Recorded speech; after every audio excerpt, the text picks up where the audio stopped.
بسم اللہ الرحمن الرحیم۔ الصلاۃ والسلام علی رسولہ الکریم وعلی آلہ وسلم۔ آج پاکستانی تاریخ کا ایک اور عجیب دن ہے،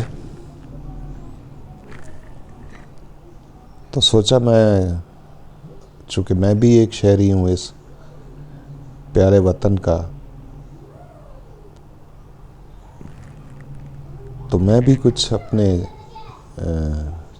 چند جملے آج کے دن پہ کہہ سکوں۔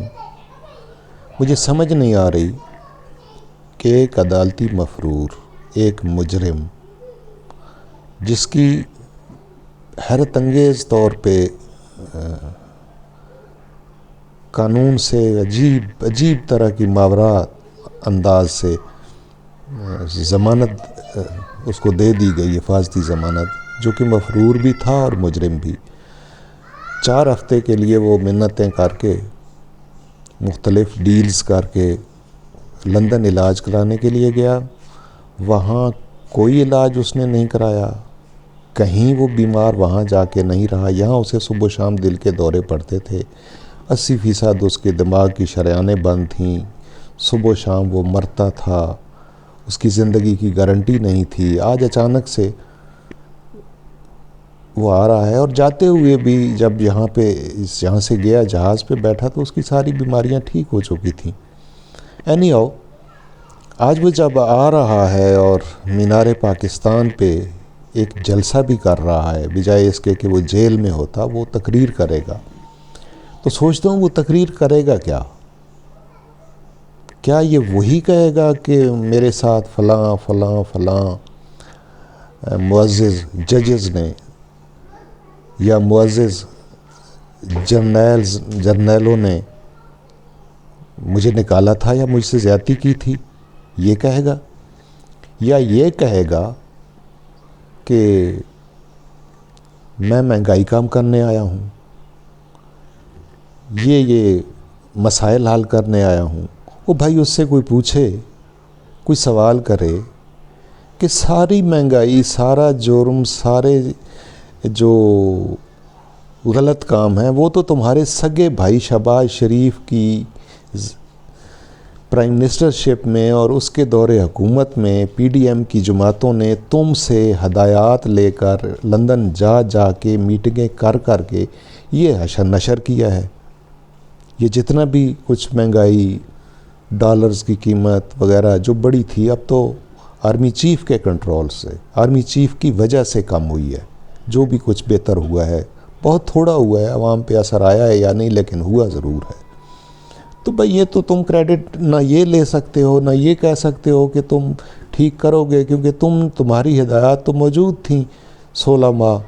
تمہارے حکم کے بغیر تو یہاں پتہ نہیں ہل رہا تھا۔ تمہاری بیٹی، تمہارا بھائی، تمہارے بھتیجے، تمہارے اسحاق ڈالر صاحب، یہ سارے تمہاری انسٹرکشنز پہ یہاں کام کر رہے تھے، اور جتنی مہنگائی کر رہے تھے، جتنے IMF سے معاہدے کر رہے تھے، یہ تمہاری مرضی سے ہو رہے تھے۔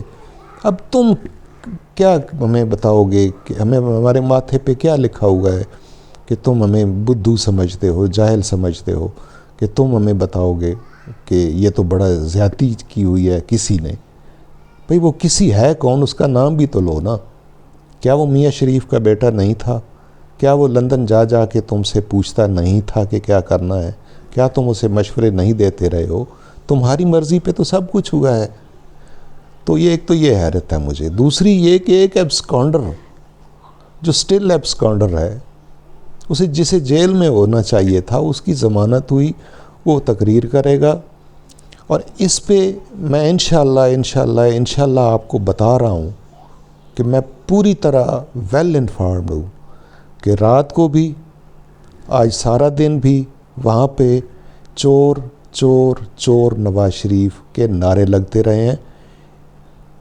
میں عمران خان یا کسی سیاسی پارٹی کے ساتھ نہیں ہوں، واضح بتا رہا ہوں، لیکن ایک بات حقیقت ہے کہ ایک ملزم ہے، وہ اس پہ 180 مقدمے ہیں، پی ڈی ایم نے بنائے ہیں، نواز شریف کی ہدایات پہ اس کے پرائم منسٹر بھائی نے بنائے ہیں، اس کی کیبنٹ نے بنائے ہیں، وہ جیل میں چلا گیا تو وہاں جیل میں عام طور پہ ملزمان ہوتے ہیں یا مجرم ہوتے ہیں جن کو سزا ہو جاتی ہے، تو مجرموں نے اور ملزموں نے نعرے لگائے کیا کہ فلاں زندہ باد، فلاں زندہ باد، زندہ باد کے نعرے لگے ہیں ہر جیل میں، اٹک میں رہا یا ڈیالہ میں، جہاں تک ہم نے سنا اور میڈیا پہ سنا۔ اور یہ بھی بات ہے کہ تم لوگ، تمہاری قسمت دیکھو، اللہ کا عذاب دیکھو، عبرت دیکھو کہ تم حج کرنے جاؤ وہاں چور چور کے نعرے، تم مسجدوں میں، کھلی مسجدوں میں نماز نہیں پڑھ سکتے، عید کی نماز چھپ کے پڑھتے ہو، جمعے پہ نہیں آ سکتے، عام عوامی جہاز میں سفر نہیں کر سکتے، اسپیشل طیارہ آتا ہے، کیوں؟ کیونکہ لوگ چور چور کے نعرے لگاتے ہیں، جوتیاں مارتے ہیں۔ اور یہی مینار پاکستان پہ رات کو بھی ہوتا رہا، تمہارے بینر پھاڑے گئے، جوتے مارے گئے، سیائیاں پھینکی گئیں۔ تو اب جو لگ رہا ہے یہ پریڈکشنز نہیں ہے، یا اس پریڈکشن بھی سمجھ لیں، یہ دیوار پہ لکھا ہے، یہ سب کو نظر آ رہا ہے کہ آج کا جلسہ بھلے یہ مین سٹریم میڈیا اس کو کچھ کر کے، کچھ سے کچھ کر کے دکھاتا رہے، یہ ناکام ترین جلسہ ہے۔ ابھی ہوا نہیں، میں وقت سے پہلے بتا رہا ہوں کیونکہ دیوار پہ لکھا ہوا ہے، مطلب یہ نوشتہ دیوار ہے، نظر آ رہا ہے، رات سے نظر آ رہا ہے کہ وہاں چور چور کے نعرے لگ رہے ہیں، اس کے پوسٹر پھاڑے جا رہے ہیں، ان کے پوسٹرز کو پتھر مارے جا رہے ہیں، جوتے مار رہے ہیں لوگ۔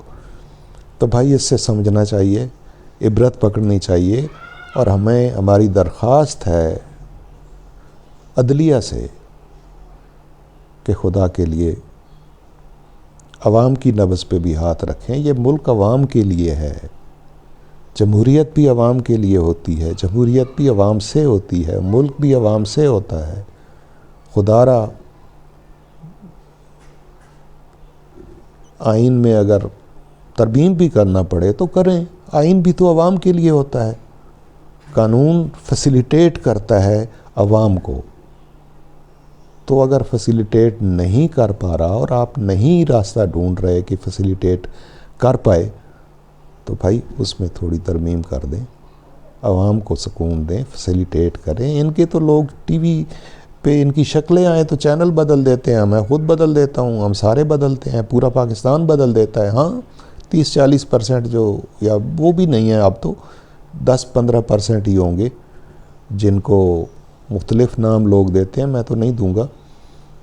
ان کی اب 80% اپنے قائد کی طرح شریانے بند ہیں، یا وہ پڑھے لکھے نہیں ہیں، یا سوچتے سمجھتے نہیں ہیں، تو وہ دیکھیں اکثریت تو نہیں ہے نا، اقلیت ہے، کہاں 15%، کہاں 85%۔ تو میجارٹی کے فیصلوں کو مانیں، میجارٹی کی بات سنیں، عوام کی نبض پہ ہاتھ رکھیں، یہ وطن کے لیے بھی بہتر ہے، دھرتی کے لیے بھی بہتر ہے، اس سے ملک بھی مضبوط ہوگا، اور ملک مضبوط ہوگا تو عوام بھی مضبوط ہوں گے، معاشی ترقی بھی ہوگی، اور عدلیہ سمیت متعدد اداروں کی عزت اور توقیر میں مزید اضافہ ہو گیا۔ ہم ایسے لوگ تو اداروں کی ویسے ہی بہت زیادہ عزت کرتے ہیں، رسپیکٹ کرتے ہیں، ہماری تو فیملی اداروں میں ہے اور رہی ہے، قربان ہوئی ہے، لیکن جو تھوڑی بہت خلیج نواز شریف لوگوں نے ایک زمانے سے ذہن سازی کی، اور پھر 9 مئی یا جو بھی عدلیہ وغیرہ پہ ہوئے، ان کا ازالہ بھی تو ہو سکتا ہے۔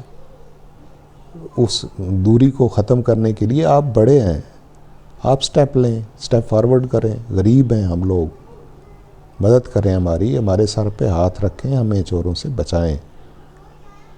وما علینا الا البلاغ المبین۔